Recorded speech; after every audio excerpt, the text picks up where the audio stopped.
Seguimos en Cosa Pública 2.0. Bueno, más que sabido que la realización de la Feria Internacional del Libro permite pues encontrar personajes interesantes y hacer estas entrevistas. No pudimos hacerlas en vivo todas, hicimos algunas que dejamos grabadas. De hecho, aprovechamos para anunciar que la próxima semana vamos a presentar una entrevista con la periodista Anabel Hernández, que se ha especializado, en algunos casos de manera muy polémica, en investigar, hacer un periodismo acerca del narcotráfico, de personajes del narcotráfico, y recientemente, en los años más recientes, se ha dedicado a indagar, a entrevistar y a publicar información acerca de las señoras de los narcotraficantes, las mujeres del narco. Es una larga entrevista que le vamos a presentar en 3 partes la próxima semana, pero ahora le vamos a presentar la entrevista que hicimos con Diego Enrique Osorno, un periodista documentalista, un periodista formado en su ciudad natal, en Monterrey, en Diario Milenio inicialmente, pero después entre sus crónicas y sus proyectos personales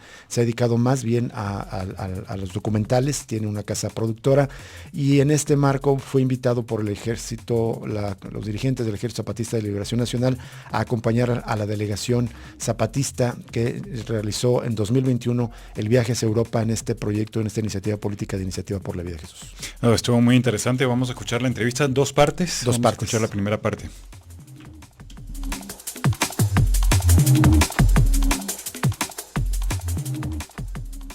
Gracias por seguir con nosotros aquí en Cosa Pública 2.0. Bueno, vamos ahora a presentarle esta entrevista que grabamos en el marco de la Feria Internacional del Libro con Diego Enrique Osorno, amigo, colega periodista, documentalista también. Y bueno, justamente en esta faceta documentalista le agradecemos que nos ofrezca esta entrevista, porque tuvo pues el privilegio de alguna manera de ya nos dirás, ser invitado, cómo lograste este acercamiento para acompañar a la delegación del Ejército Zapatista de Liberación Nacional, que en esta iniciativa política que lanzaron hace en el año 2021, si mal no recuerdo, hicieron esta travesía por la vida que le llamaron, y en primer territorio que visitaron los zapatistas fue Europa, la Europa insumisa, como ellos le llamaron, pero en una forma muy peculiar, en una embarcación añeja, creo que era alemana, ya nos contará ahorita Diego Enrique Osorno, y ahí viajó la primera delegación de 7 representantes zapatistas. Diego Enrique Osorno, muchísimas gracias por estar con nosotros. Muchas gracias, Rubén, un gusto, Jesús, de estar con ustedes, muy contento de compartir un poco de esta travesía que realizaron un grupo de delegados zapatistas en el 2021, efectivamente, a bordo de un barco, un viejo velero alemán que se llamaba el Stahlratte, que es rata de acero en alemán, y que los zapatistas pues ocuparon y renombraron como La Montaña. La Montaña.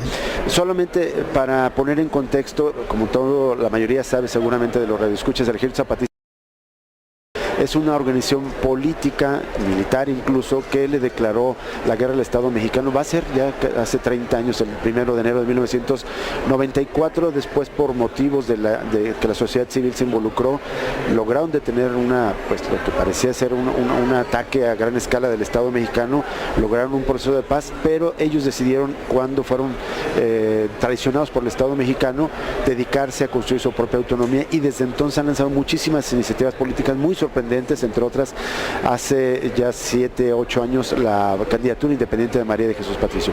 Pero en el 2020-2021 lanzaron una serie de comunicados en los que decían que lo que se van a dedicar es tratar de tejer resistencias y a compartir su conocimiento y aprender de otros en distintas geografías del mundo. En esta iniciativa lanzaron este primer viaje hacia Europa.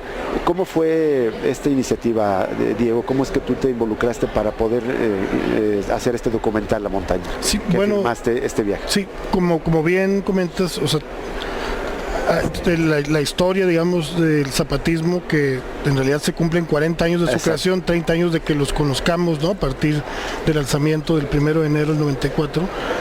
O sea, esta parte pública, digamos, de los últimos 30 años, pues, ha tenido muchas etapas, la lucha zapatista, muchas transformaciones.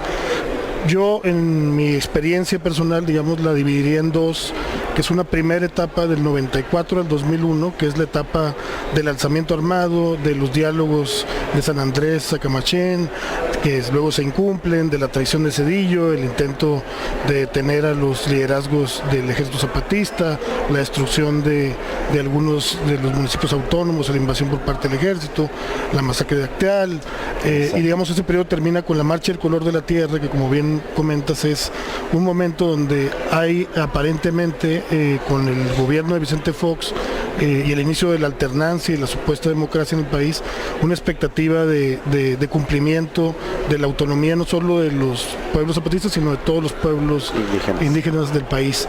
Y finalmente pues lo que ocurre es que hay una traición no solo de los gobiernos del PAN y del PRI, que digamos tenían una postura contraria, sino también de lo que en ese entonces era el PRD y que ahora en su mayoría es Morena, que ven pues con una mezquindad muy clara para ellos, que de legalizar, digamos, o de dar esa autonomía a los zapatistas y a los demás pueblos originarios, abrían el paso, en su cálculo equivocado, a una nueva fuerza electoral de izquierda, ¿no? Y entonces Andrés Manuel López Obrador, el presidente, Cuauhtémoc Cárdenas y diversos dirigentes bloquean esa posibilidad también, bloquean muy activamente. Y a partir de entonces, digamos que el zapatismo enfoca sus energías a construir la autonomía pues de facto en sus comunidades, en todas estas tierras recuperadas a partir del 94 y que han seguido ampliando esa recuperación estos años. Yo llego en esta segunda etapa, digamos, que es el 2003, por primera vez en Chiapas. A mí me había tocado el alzamiento del 94 en Monterrey, trabajando como obrero en una fundición de aluminio y siendo estudiante. Evidentemente, como a muchos de mi generación, la correspondencia pública del zapatismo con la sociedad civil me conmovió, me activó, me politizó. Pero yo llegué hasta el 2003 por primera vez a territorios zapatistas, o sea, llegué también cuando ya el zapatismo, digamos, había pasado de tener este protagonismo en la conversación pública, sí, donde ya no había tantas camisetas con la imagen del subcomandante Marcos, donde muchos de los liderazgos de izquierda universitaria, social y política estaban más bien siguiendo el suru de López Obrador y ya no tanto la lucha zapatista, porque no entendían cómo un movimiento así no buscaba el poder, no buscaba la presidencia, ¿no? Y entonces a mí me toca llegar desde entonces y he tratado de estar acompañando como periodista desde 2003 a la fecha una larga cantidad de iniciativas que han emprendido, civiles y pacíficas todas. Empiezo por la otra campaña, ¿no? Así es. Que bueno, esta etapa también creo que es muy importante para quienes se interesan en el zapatismo y quieren saber qué pasó el zapatismo después de esta primera etapa, ¿no? Que mucha gente se pudo interesar del movimiento. Hay que leer un documento que es la Sexta Declaración de la Selva Lacandona, que es un documento muy interesante porque hace una serie de definiciones quizá con más prosa y menos poesía en comparación de otros textos de la literatura zapatista, pero con mucha claridad y muy contemporáneo para lo que está pasando hoy en día, ¿no? Para mí es uno de los grandes documentos políticos, no solo del zapatismo, sino del país en los años. Sí, y digamos, este documento se emite en el 2005 y marca pues todo la otra campaña, marca iniciativas como el acompañamiento que hace en su momento el Ejército Zapatista del movimiento por la paz y justicia y dignidad en su fase inicial. Marca también esta apertura que hacen los zapatistas en sus caracoles para compartir su experiencia autónoma, ¿no? La escuelita zapatista, como este performance o esta transformación del subcomandante Marcos en subcomandante Galeano en honor a un compañero de base zapatista asesinado por estos grupos paramilitares, el liderazgo de subcomandante Moisés, al frente, digamos, de la parte militar que todavía existe, que no se ostenta, no se ve, pero ahí está. Y bueno, una larga lista de actividades que derivan precisamente en la última que conocemos, porque están ahorita preparando otra, que es la Declaración por la Vida, ¿no? Ellos lanzan esta Declaración por la Vida antes de la pandemia, una iniciativa donde ellos pues hacen un diagnóstico del mundo, ¿no? Un mundo enfermo socialmente, con la naturaleza herida de muerte, con los estados nacionales en una situación mortecina, con un diagnóstico muy puntual, no solo de lo que ocurre en Chiapas ni en México, sino a nivel global, y anuncian esta travesía por la vida. Entonces, yo suscribí esa declaración por la vida, como suscribí también como adherente de la sexta declaración en 2005, y en ese contexto, pues como alguien que apoya esta iniciativa, pues estuve al tanto, ¿no? Yo recibo pues la invitación de documentar de parte de la comandancia. Pues sí, recibo la invitación de los pueblos, básicamente, ¿no? Me transmiten que los pueblos quieren que haya un externo que deje registro de la travesía que van a hacer vía marítima, ¿no? Un grupo pequeño primero de delegados, porque después llegarían más de 150 Exacto. zapatistas vía aérea, ¿no?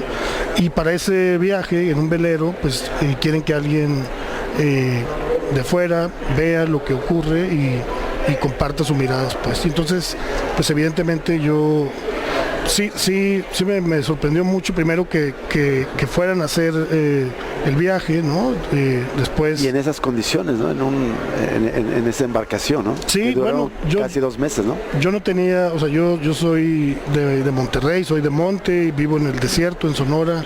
Soy una persona muy alejada de toda la vida marítima, no había hecho ni una navegación ni siquiera de 1 hora. Pues cuando recibo es un regalo en muchos sentidos, pero también es una responsabilidad muy grande, porque pues era como dejar constancia de una experiencia que es muy significativa, no solo de los zapatistas, de los pueblos zapatistas, sino en general de los pueblos originarios mayas, ¿no? O sea, tener la capacidad en este momento de emprender una acción con esta fuerza simbólica, además en medio de la pandemia, y que hubiera alguien que dejara registro, pues yo sentía mucha responsabilidad, y siendo un inútil en la vida marítima, ¿no?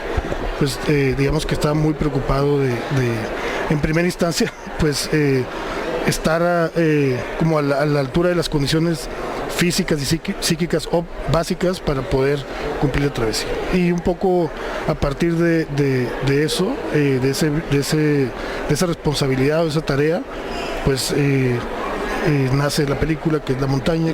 Sí.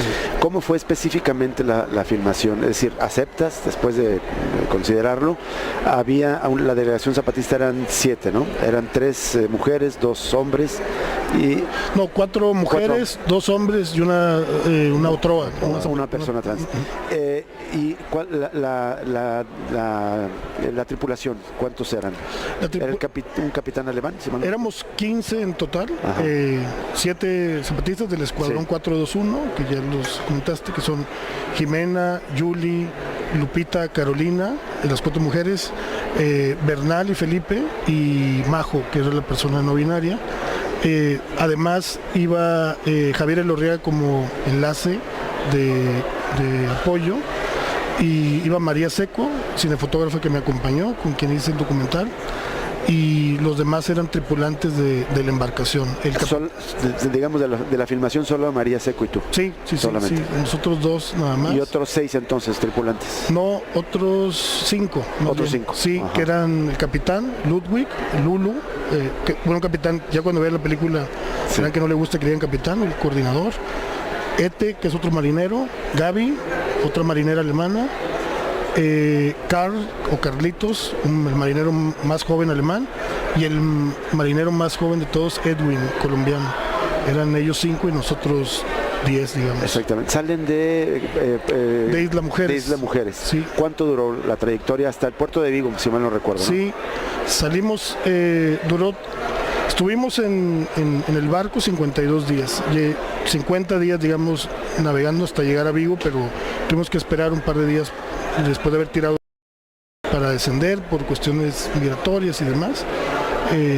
Sí, fue eso. Una travesía un poco más larga de lo prevista porque pues con la crisis climática, los vientos que normalmente deberían ir en mayo, que fue cuando partimos de Isla Mujeres, hacia Europa, tenían que ir en un sentido, pues en el sentido que necesitábamos. Estaban, pues, digamos, como previsto. No se daba, entonces tuvimos que parar en Cuba y en Dominicana para esperar a que se acomodaran un poco los vientos. Aún así, el capitán realmente era, pues, un hombre con mucha destreza marina, que había cruzado 2 veces el Atlántico, y sí se metía por unas rendijas de viento en el Atlántico, que a veces pues sí nos ponía en una situación de donde si había un mal cálculo, podíamos haber terminado en Groenlandia o en África si no lo calculaba bien, ¿no?